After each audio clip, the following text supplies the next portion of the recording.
In 1914, European armies marched off to war with shiny buttons, cavalry sabres, and the confidence of people who had no idea what was about to hit them. 4 years later, those same armies looked like this. So what happened? How did warfare go from a gentleman's disagreement with rifles to everyone wears rubber alien masks or dies horribly? Well, buckle up, because we're about to speedrun the worst evolution in human history. This is Tannenberg, Ypres, and why gas masks became fashion.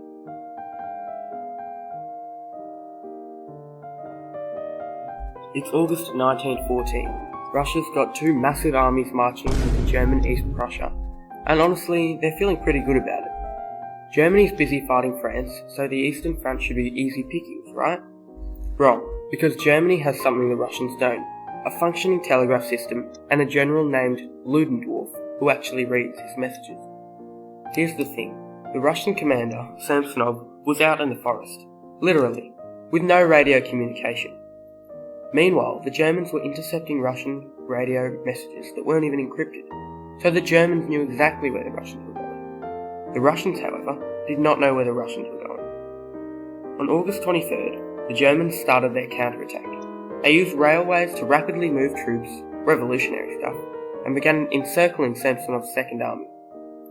The battle proper kicked off on August 26th, and by August 30th, it was over. Samsonov's army was completely surrounded. No escape. The Second Army basically ceased to exist. The stats, brutal. Russia lost 30,000 dead and 95,000 captured. Germany lost about 20,000 all up. Samsonov was so devastated that he walked into the woods and shot himself. The battle ended with the Germans capturing 1st and 2nd Army remnants while barely breaking a sweat. Because Tannenberg was the last time World War I looked like anyone expected. Clear winner, decisive victory, clever tactics winning the day. It was war as planned. Remember that feeling? Because 600 miles west, everything was about to change.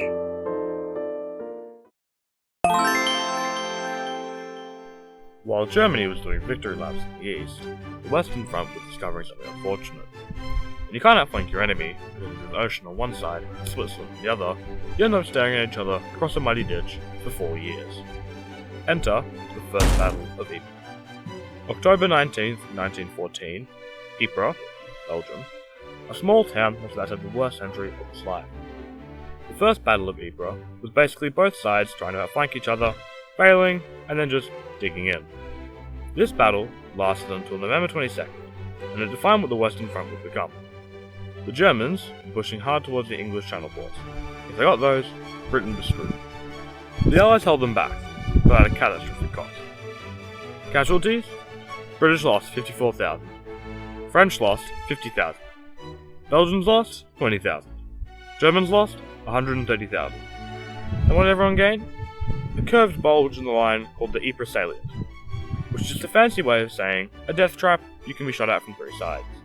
Significance? This was it. This was where mobile warfare died. After the first Ypres, trenches stretched from Switzerland to the sea, and nobody was going anywhere. The war everyone thought would be over by Christmas had just dug its heels in. Literally. And when you're stuck staring at the enemy for months with no way around them, people start thinking creatively. And by creatively, I mean, what if we brought chemistry to a gunfight?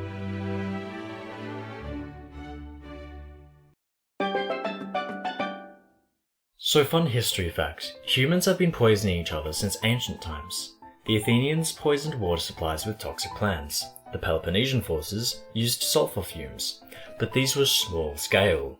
World War I said, what if we made it industrial?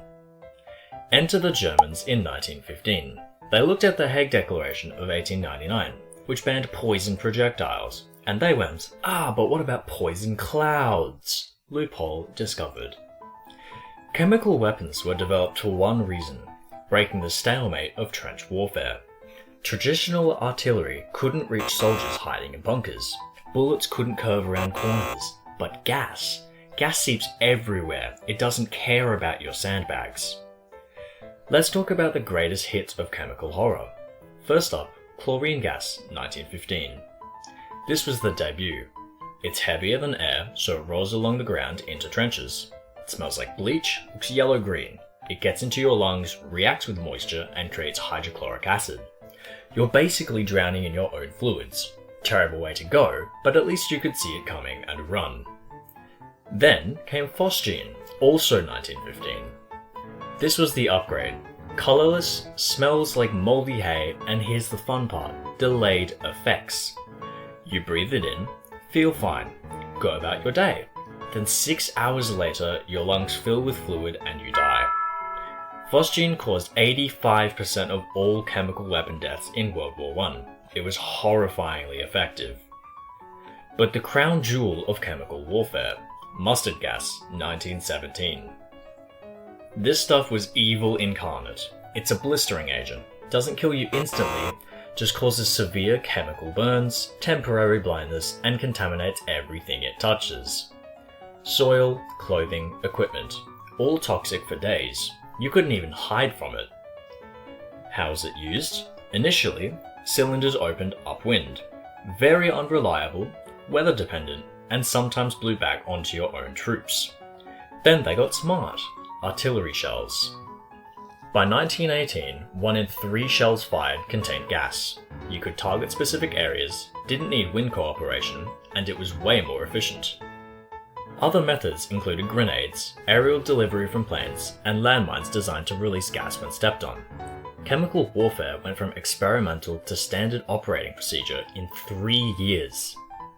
The impact? About 1.3 million casualties total, with around 90,000 deaths. But here's the thing, the psychological impact was way worse than the body count. Every soldier had to always carry a gas mask. Gas alarms became routine. The constant fear that the next breeze might kill you, that broke people. And it led to exactly what you'd expect, an arms race. Everyone developed their own chemical weapons to catch up. The Geneva Protocol of 1925 eventually banned them, but only after everyone agreed that maybe, just maybe, melting people's lungs wasn't a sustainable military strategy. So that chemistry lecture. Time for the field test. April 22nd, 1915, Ypres. Again. Because apparently Ypres wasn't suffering enough.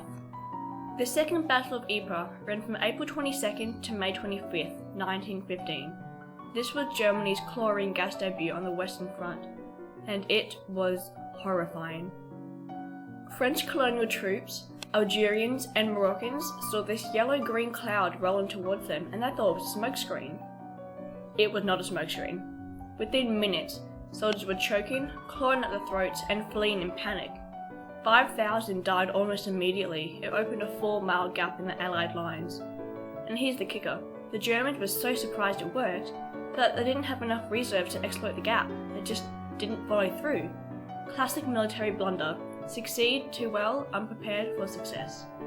Canadian forces rushed in to plug the gap, fighting without proper gas protection. They held wet cloths over their face, the best defence they had, and somehow held the line.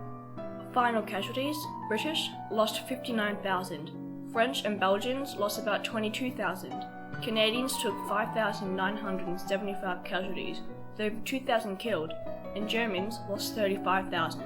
The battle ended with minimal territorial change, but it changed warfare forever. Significance? This was the turning point. Chemical warfare went from war crime to just another Monday. Within months, both sides were developing gas masks and every army started stockpiling their own chemical weapons. The gas mask you see in every World War I photo, it exists because of this battle. Fast forward to July 31st, 1917, Ypres.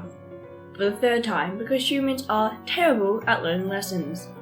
Third Ypres, also known as Passchendaele, lasted until November 10th, over 3 months, and if Second Ypres introduced chemical warfare, Third Ypres perfected it.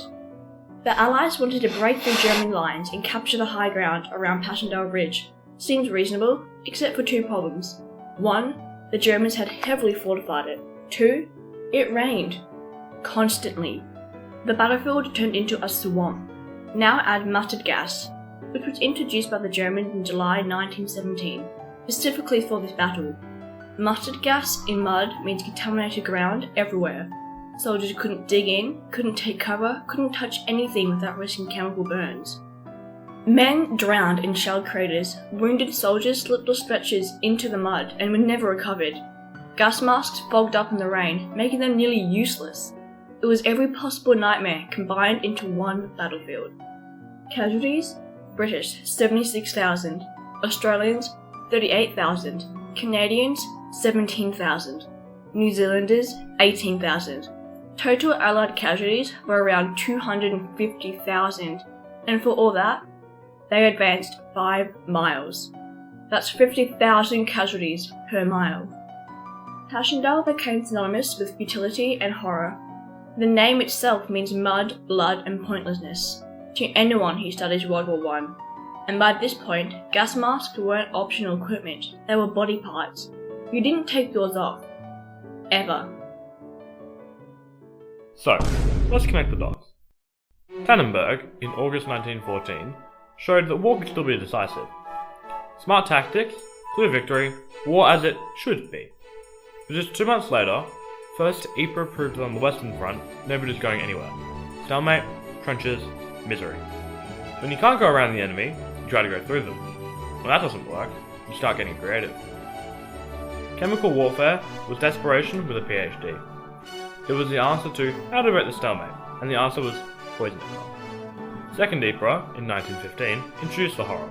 Third Ypres, in 1917, perfected it. By Passchendaele, gas masks weren't fashion, they were natural selection. You wore one, or you died choking in a muddy shell crater. So when we asked, why did gas masks become fashion, they didn't. Fashion is a choice. This was evolution. The war started with cavalry and ended with chemistry sets. Nobody won, they just stopped losing slowly. And that's the story of how a war that was supposed to be over by Christmas became a 4-year nightmare that changed warfare forever. Thanks for watching. Maybe go hug your chemists and tell them to use their powers for good.